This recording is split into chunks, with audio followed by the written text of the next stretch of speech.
up with it. Lorentz was all tied up by Hampton. Pete's keep it in. Dave Lorentz along the boards. Dagenais goes in front of the goal. Here's Dan Jensen, his shot. Jablonski had the angle covered, and they hit him with the shot. Jensen in the corner. Now Jeff Ingram covers up for his defenseman in the corner. And the Spitfires bring it back out to center, led by Kelly Kane. Haas is with him. Kane tries to go through the defense. Todd Boysoon will play it to the boards. Dave Lorentz is there, throws it back. Kelly Kane has it. Kane looking for Haas again. Jeff Ingram picks up that loose puck, throws it off the boards and out to center ice. 1 minute left in the offsetting minor penalties. 4 minutes and 25 seconds to go in the opening period. Haas again in the corner, this time checked by Dagenais. Jensen, watched by Graves. Graves steals it, stops in the corner, looks for Haas out front, and that was deflected away by Dagenais and down the ice. Shannon is back as the Petes change 5 players. The defense a little slow to get off the ice and get back on from the bench. This is Freer with 4 minutes left in the period to Jody Hull. Hull working against Krasowski. Shannon picks up the loose puck. Spitfires playing the man so well inside their own zone. Shannon backhands the puck to the Peterborough corner. Freer is there with Shannon and Graves. Spitfires looking to throw it back to the point. Shannon fell, did get it back, however. Shot kicked away by Boysoon. 10 seconds left in the offsetting minors. This is Shannon at the point, trying to get the puck around Mark Freer. He's looking for Jody Ho, but it's a 2-line pass that originated inside the Peterborough blue line, taken by Hull over the center ice red line. 4 seconds now left in the penalties to Heward and DeBoer. Face-off now will come back inside. It was a pass that originated just inside the blue line where you see Rick Zabucky as we take a look at Mark Freer. He will be Don Barry's first intermission guest. One of the graduating Petes, Kevin. One of the few graduating Petes, Gary. 3:28 now left here in the first. 1-0 Windsor. Face-off just inside the Peterborough blue line where that pass originated. In 4 seconds, both teams will be back to full complements. Looks like about 3,600 in attendance for this 4th game of the Ontario Hockey League final at the Memorial Centre. That's just a rough guess, but I'm normally pretty close, Kevin. Puck comes outside the blue line from the draw, knocked back in by Shannon. Now both teams at full strength with 3 minutes and 18 seconds left in the first period. Bill Heward inside his own zone, looks across to Domi. Domi will race into the zone as it's shot in. Jablonski played it with his stick over his head, and the Petes just can't get a bounce. DeBoer misses a check from Heward, and Windsor go offside at the Peterborough blue line with 3 minutes to play in the opening period. Kevin, when is that puck going to lie flat for the Petes when they want it? That's right, Gary. A long clearing pass in off the end board and come right back, and both the defenseman and Jablonski missed it. As we see Mike Dagenais, number 4 of the Petes. Kevin, we were talking prior to the start of this game. I don't think we've ever seen as many scouts in attendance as we see tonight, and there is one man who's seen a lot of hockey in his time. Johnny Bauer, one of the true great NHL goaltenders. Boy, I was a hero of his, or he was a hero of mine for so many years. Ageless Johnny Bauer. No question about it. 2 minutes and 40 seconds to go in the period. Ricci. Domi is knocked down. Play continues. It's awful hard for Ty Domi to draw a penalty the way he plays hockey. Play at center. DeBoer knocks it into the Pete zone. Spitfires change their defense. Allows the Petes to come back, but Heward just gives it away. Hampton has to go back into the corner. Here comes number 8, the pit bull. And Domi with the check at the end boards on Hampton. So Ty Domi is going to get his share of body checks in this hockey game, if nothing else. Just over 2 minutes to go in the period. Jensen to center ice. Krasowski is there, throws it into the Peterborough zone. Dallas Aikens down the boards. Lorentz got it out to center. Another penalty coming up. This time the Petes will get the gate. Jablonski races to the Spitfires bench. 6 skaters now for Windsor on the ice as Dallas Aikens touches the puck. Cross-checking the early indication from referee Dave Lynch.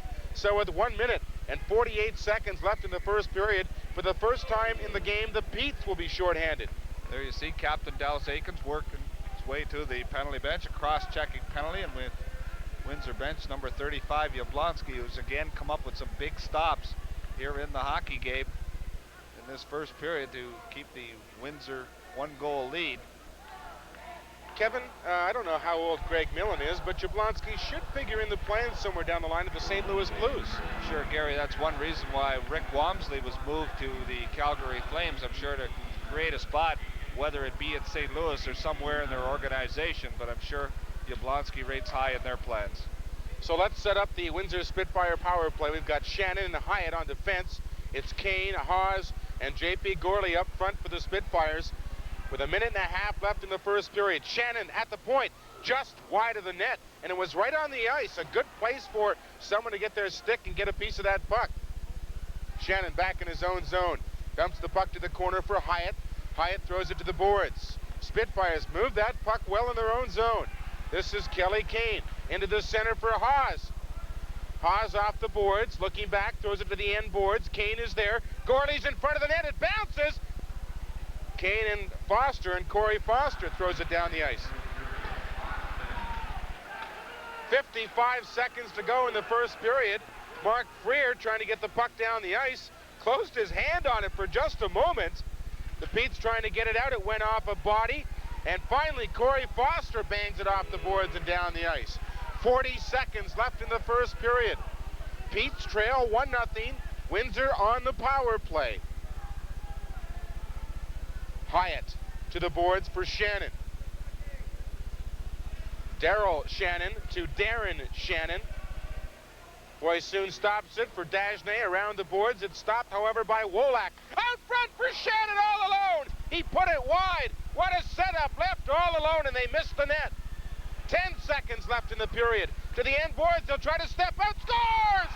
Shannon, who missed the opportunity earlier. A power play goal. The Spitfires lead 2-0. Boy, Gary, it's a chance where the Spitfires missed the best opportunity, but then paid dividends on the second opportunity. Darren Shannon, a first-round pick, and maybe we'll get a chance to look at the play here. There's the first one where he just put it wide of the corner, and then it'll come right back to him at the side of the net, and he just stuffs it from the side. Here you go, right there. It'll again, right along the ice, inside the far post. Can we roll it back a little further and see that first opportunity? I was surprised Shannon initially was that wide open in front of the goal. 8 seconds left in the first period. Another late goal by the Spitfires, and they have a history of that in this series. Certainly, Gary, in game one, they scored a goal with, 20 seconds left? Or sorry, make that 2 seconds left, and in game one, and then in game two with 20 seconds left, as now we have DeGuercy and Bennick having a few words, but Gil Neuendijk and Rick Zabucky and referee Dave Lynch look after that little affair, and both teams headed for the dressing room at the end of one period. So after 20 minutes in game 4 of the Ontario Hockey League Championship Final, the Windsor Spitfires own a 2-0 lead, and they are now just 40 minutes away from that trip to Chicoutimi, Quebec, as Ontario Hockey League representatives at the Memorial Cup. We'll go downstairs in just a moment and join Don Barry and his special intermission guest. First of all, Kevin Barron has the opening period statistics. 11-9, Gary, with shots on goal in favor of the Petes. And I think that really told the tale of Peterborough, and especially initial going, had some good opportunities on a power play. They hit a goal post right off the second shift, but it was David Haas scoring his 9th of the playoffs, and Kelly Kane at 6:51 got the ball rolling for the Spitfires. And then a power play goal by Darren Shannon, his 5th of the playoff from Graves at 19:52. And that's the 2 goals that we have here at the first period. 3 penalties to each side, each team enjoying a power play. So at the end of 1, Windsor 2, the Petes nothing.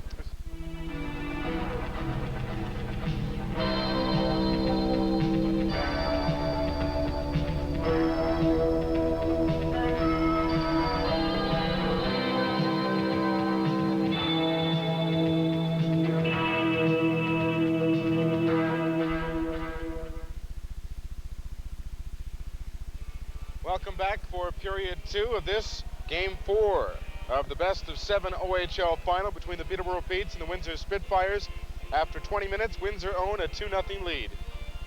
David Haas and Darren Shannon, Gary scoring the 2 goals for the Spitfires, and then 1 with 8 seconds left. And we mentioned in game 2, the big goal that the Spits scored. The third one looked like a killer. Now we're starting to wonder whether that second one, could really hurt the Petes. Here's a chance for Jeff Ingram. He's onside. Coming up is Dave Lorentz into the center for Lorentz. Following Dallas Aikens, put the shot wide. Somehow Dallas Aikens missed the entire net. Ross Wilson around the boards. Opening minute, second period action here at the Memorial Center. Dave Lorentz stops behind the goal, throws it out front. Ingram's shot went wide in the short side.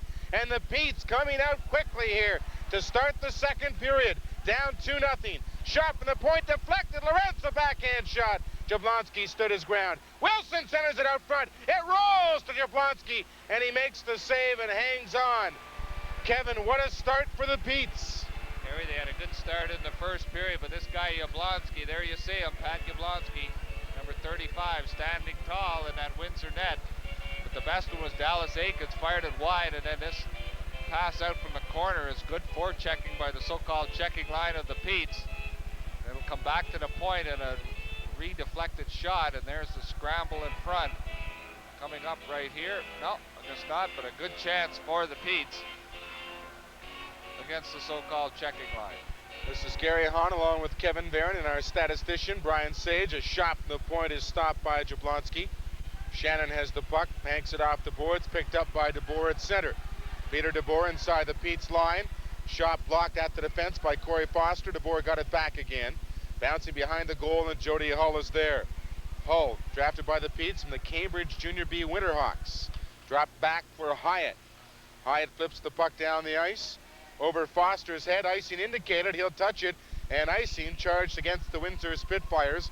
You're watching McLean Hunter Cable TV, Channel 6 Peterborough, Cable 11 in Windsor, and we'd like to welcome everyone watching down in the Borders City this fourth game of the best of 7 OHL final. Kevin, it's been a real treat being able to exchange tapes and be able to see each and every game in this Ontario Hockey League final series. Of course, we want to thank Robert Scuselin from Cable TV in Windsor, Cable 11. He is here, in fact, made the trip up from Windsor today. All expenses paid, I heard too. Gary, 1844 left here in the second, 2-0. Yeah, he's supposed to stay at the Hahn Hotel, but I don't know if I can give receipts. Bounces in front of the net. Hyatt trying to clear it. Shot it off the end boards. McVicker left it, and Adam Graves picks up the puck in his own zone. Graves moved it ahead. Taken by Wilkinson, number 8. Wilkinson gaining speed inside the Peterborough line. Wrist shot. Pad save by Boysoon. Big rebound. There's a shot. Boysoon just got a piece of it. They finally score. Graves, I guess. I thought it was number 8, but I believe Graves finally put it away. And after the Petes come out with a flurry to open the period, Windsor score the first goal of the second. Here we'll see it, Gary. It's a long shot at the good pad save by Todd Boysoon, but then the loose puck, there's the shot, just rolls in behind Boysoon, and Graves right there to pounce on a loose puck. And certainly Windsor have been the opportunist in this hockey game and throughout the series, and maybe we get a chance here to look at it again. Here's the shot from the slot, the pad save, the rebound, and as Boysoon knocks it right onto the Windsor player, there you got a piece of it. But there's Graves all alone. Now we're going to see John Tanner for the first time in this series. He played, game 4 in the Marley series in Toronto when the Petes eliminated the Toronto Marlboros. But now John Tanner will come in here with 18 and 19 seconds left in the second period. He will come in and play goal for the Petes. Todd Boysoon getting a much-deserved rest. So we will see the other half of the Petes rookie net minding. The Gold Dust Twins. The Gold Dust Twins. Wilkinson carries it in. There's the shot just wide by Jones, number 11. And they should try to test John Tanner early and repeatedly here in the second period as he comes off the bench cold, not expecting to play in this hockey game. 2 minutes gone in the second period. Windsor lead 3-0. Here's Adam Graves again. Tried to center it, broken up by the combination of Corey Foster and Jody Hull. Petes make a wholesale line change.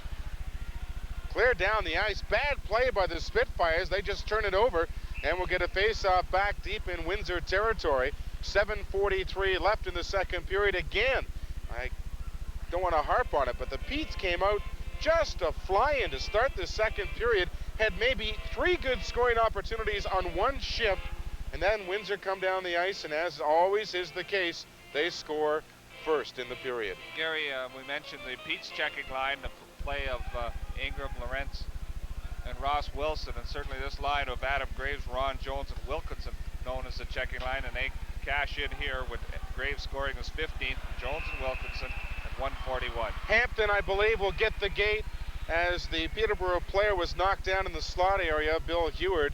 So with 17 minutes and 35 seconds to go in the second period, the Peterborough Petes will try to get on the scoreboard as Hampton goes to the sin bin.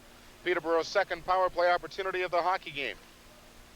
Notice Todd Boysoon standing over at the gate there for the Petes as we see Hampton in the Windsor Spitfire penalty bench. I'm sure Todd Boysoon not happy with his play tonight. I'm sure he'd be the first guy to tell you. But there will be another day, I'm sure, in the life of Todd Boysoon playing nets for the Peterborough Petes. Well, Kevin, when you consider the fact that two rookie goaltenders recorded the best goals against average in the Ontario Hockey League, I don't know if that's ever been done before by a pair of goaltenders, but it's quite a record. And Gary, I guess the other thing to just expand on that a little bit here is the Spitfires, who were second, as you mentioned, in the first period, 3 goals difference with a very veteran defense. And I think if you ask people around the OHL, you figured the Petes had kind of more or less a no-name defense, really. That seemed to put it all together, led by Captain Dallas Aikens and overage. But certainly I would think anybody going in at the start of the season, as I say, with a no-name defense and 2 rookie goaltenders, that you wouldn't be looking at winning the goals against award. Dagenais shot from the point. It's still loose in front of the goal. Ross Wilson couldn't get his stick loose. Graves was pulled down by Ricci. Ricci just trying to get on side of the blue line. It's thrown in by the Petes. Rolls around the boards. Graves took a check. Ricci back to Jensen. His slap shot. Yablonski the save. Rebound. And Heward can't get his stick free. They score! Heward kicked the puck up onto the right side. And Ross Wilson gives the Petes a power play goal there first of the night. There was going to be a penalty called as well. There was a holding penalty, Gary, and I'm sure it was on Ross Wilson, or on Bill Heward for holding Bill Heward's stick, but a fine play. He couldn't kick it in the net, needless to say it wouldn't count, but he kicked it over to Ross Wilson, who was all alone right at the side. That starts back with a point shot from Dan Jensen from the left side as Mike Ricci puts it back to him, and now you watch it front. There's Bill Heward just kicking it over, and there's Ross Wilson depositing it in behind Yablonski. So the Petes finally would get some dividends from some hard work, getting a goal on the power play for Ross Wilson, his second of the playoffs. Kevin, here it is one more time. Watch the footwork of Bill Heward. What a great play. Sometimes, you know, you see parents come out to minor hockey practices and you don't use the sticks and you just see the kids kicking the puck. Here's a chance for John Paul Gorley. Try to get around Corey Foster. They both went down to the ice, and it's controlled by the Petes again out to center. Peterborough trying to gain some momentum with that goal, trailing 3-1 early in the second period. In the neutral zone, it's David Haas. He has scored once earlier tonight. Haas working against Dallas Aikens. Aikens turned him around. Puck is loose in the corner. Gorley is there. Took a check from Jeff Ingram, but Gorley still has the puck. Tried to center it. Here's a chance for Keane right out front on his backhand. Haas! Bad save by John Tanner. Went down into the butterfly. Made the save with his left leg. Puck is still loose. Another penalty. The Petes are going to get the gate this time. It's touched by Wilson, and Peterborough will take a minor penalty here. John Tanner kicking out the left foot, Gary, on a shot right along the ice. Made the save, but the Spitfires forced the Petes into a penalty. Ross Wilson is second of the playoffs of Bill Heward, and Dan Jensen should get an assist in there, firing it from the point. Yes. I'm sure we'll have one added later to Dan Jensen. 2:54 the time, so just a minute and 10 seconds after the Spitfires went up 3-0. The Petes get one back at the power play, now have to kill off a 2-minute penalty.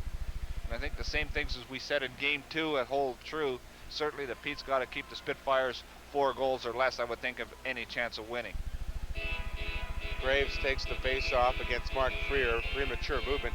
The point I was trying to make, Kevin, is, you know, sometimes you do some silly-looking drills in practice, but when you can apply them the way Bill Heward realized how natural it was to kick the puck up to Ross Wilson, it certainly makes some of those strange-looking drills in practice worthwhile. I used to be criticized as a minor hockey coach for weird drills. Jensen around for Jody Hull. Hull, Freer, Aikens, and Jensen, the penalty killers for the Petes. And for the Windsor CompuWare Spitfires, Hampton is playing defense. Good forechecking by Jody Hull. In deep now, Mark Freer will move in and Hull will pull back. Shannon is out there with Wolak and Graves. Hampton and Featherstone, the defenders on the blue line for Windsor. Freer down the ice. Back forward is Featherstone. He's watched closely by Jody Hull. Here's a chance for Freer. Boy, would the Pete's ever love a shorthanded goal right about now. Wolak gaining speed to center ice. Hook to the ice. Right in front of the referee, Dave Lynch. An obvious penalty call, but nothing seemed to bother Dave Lynch about that play right in front of him. Pretty hard not to see it. 1 minute left in the Peterborough penalty. Wolak. Shot partially blocked by Dallas Aikens. Dagenais bangs it off the boards and down the ice. 45 seconds left in the Peterborough penalty. 14 minutes and 52 seconds remaining in the second period. Windsor lead 3-1, trying to add to it on the power play. Rink-wide pass is on the stick of Kane. Kane has Haas in the middle. They crisscross to the boards. Hyatt's shot went wide. Rebound picked up by Dave Lorentz, watched by Gorley. Just outside and brought back in. Good call by Gil Neuendijk right on the blue line. That leaves 25 seconds in the Peterborough penalty.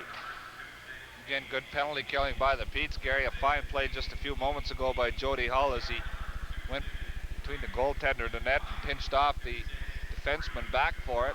Allowed the Petes to kill off some valuable seconds and also get a good scoring opportunity as we take a look at Daryl Shannon, older brother of Darren. Of course, Daryl, I'd say a pretty good chance play with the Toronto Maple Leafs next year.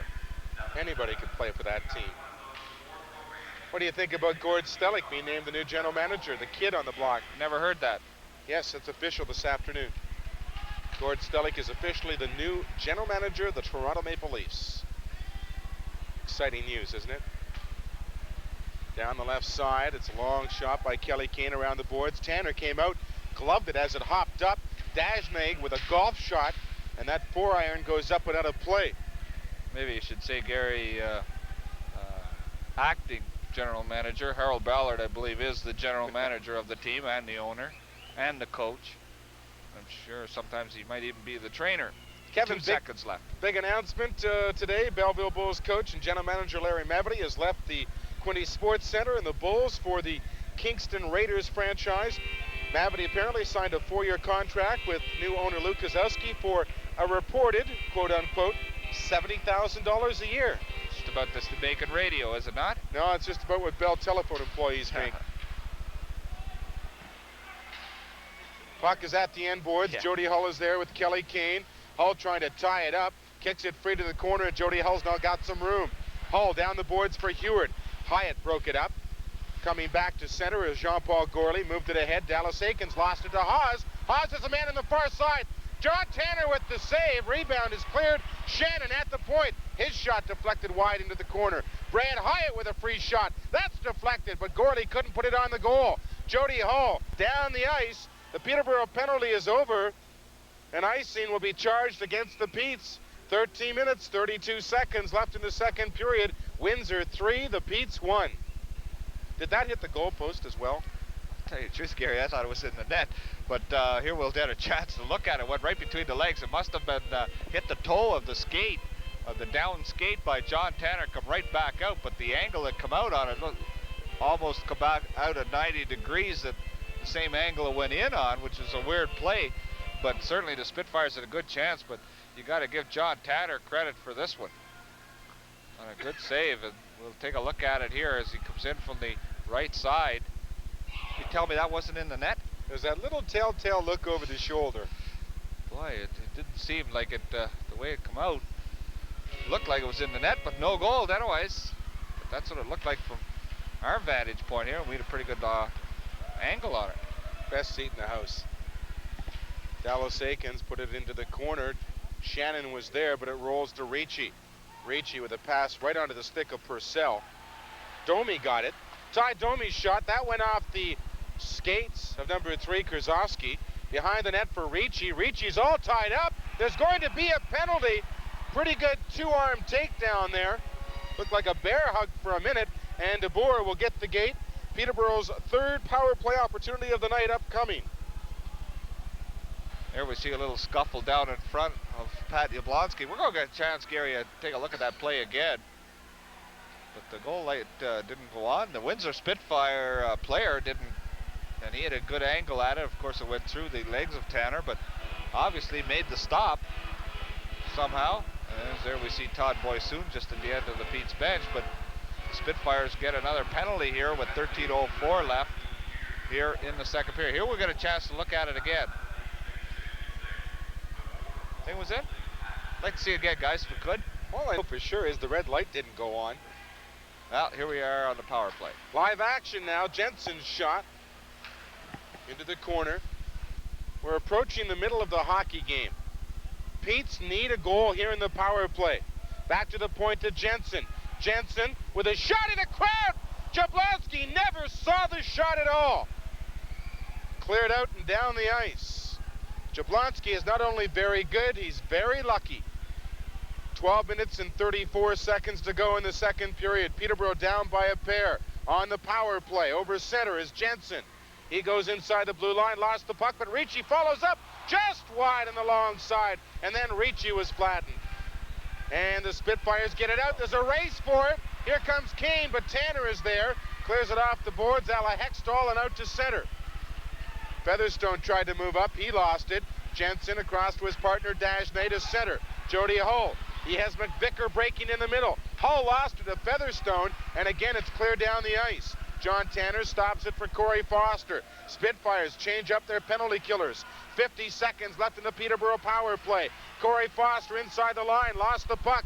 Back comes Shannon. Shannon on his own, trying to eat up some penalty clock time, and Tanner moves the puck ahead to Mark Freer.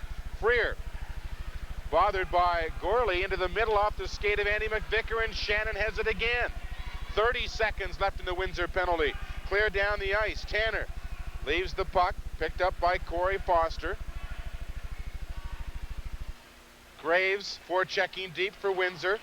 Freer into the center for Hull. Looking for McVicker. The pass was behind him. Dallas Aikens moves up behind the goal. Bounced off the stick of Freer. Freer trying to find the handle again around the boards. Dallas Aikens is there. 4 seconds left in the Windsor penalty. Freer behind the net, stick handling. Tried to bring it out front, was stopped by Shannon. Windsor back to full strength. The Spitfires have killed the minor penalty. Corey Foster, slap shot, save, backhand shot. Oh, another chance for Freer. It never reached the goaltender, and the Petes can't keep it in. Dallas Aikens, last man back. Jablonski with a couple more great saves. And Jablonski fails to stop it behind the net. Pete send 5 players over the boards. Spitfires just want to change the players on the ice. Icing indicated John Tanner was out to touch that puck for some reason. I don't know why, but icing will be charged against Windsor. Gary, again, a good chance, and it all come from some good hard work behind the net by Mark Freer and Jody Hull, who got it back to the left point when Corey Foster loaded the cannon. And then the rebound in front of Mark Freer. I believe it might have hit Andy McVicker down in front, but here's Jody Hull back to Foster, and he'll just wind and fire. There you see Andy McVicker tied up in front, and Mark Freer with the puck. And I think on his backhand shot, it either hit Andy McVicker or the defenseman, but prior to that, another point shot that worked its way, and it just deflected in the net that Jablonski, you mentioned, didn't even see, and it just rolled out the other sides, and the Pete's having some tough luck around the Windsor net. Dagenais' backhand shot went wide in the crowd. Featherstone has the puck. The flip is out to center. Dagenais, nice check by Jensen on number 12, Wolak of the Spitfires, off the glass and out to center. Featherstone to the open wing. Dagenais knocked it right into the Windsor Spitfires players bench. That draws the whistle. 10 minutes and 14 seconds left in the second period. Windsor lead Peterborough 3-1. Gary, in the NHL tonight, as this game 4 is being played, the Washington Capitals against the surprise New Jersey Devils. New Jersey currently leading that series, but certainly that has been a nip and tuck series, and the Devils, I give a lot of credit to Jim Schoenfeld and all his troops, because certainly you would have to rate them in the surprise category, as maybe the Calgary Flames and the Montreal Canadiens as a disappointment so far. Now, if we could only move the New Jersey Devils to the Hamilton Cops Coliseum. Jensen puts the puck around the board. Shannon was there, kicked it in corner, picked up by Wolak, left for Shannon. Jamie Hicks runs some interference, but Shannon still has the puck out front. Wolak with a good shot, and Tanner went down and made the save. Race for it. Back quickly is Purcell, and icing charged against Peterborough. Gary, with John Tanner in the net for the Petes, I find that we've seen him throughout the year, and you get him in the good